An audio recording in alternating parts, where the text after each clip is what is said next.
You can see I have all the decals selected here, and I'm looking at my UV editing window.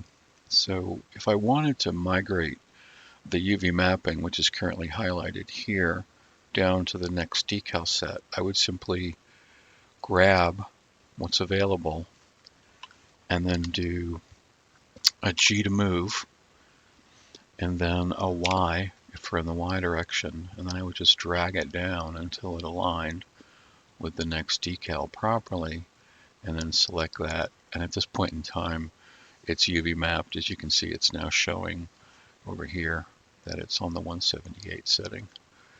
And then again, if I just wanted, I could save it at this point and it would have the mapping to this particular location and the texture. Then if I wanted to move it again, I would just say G to move and then Y direction and then drag it down with the mouse until it aligned correctly with the shape of the decal. And then I'm done. And then I would save that as the third iteration of the S file.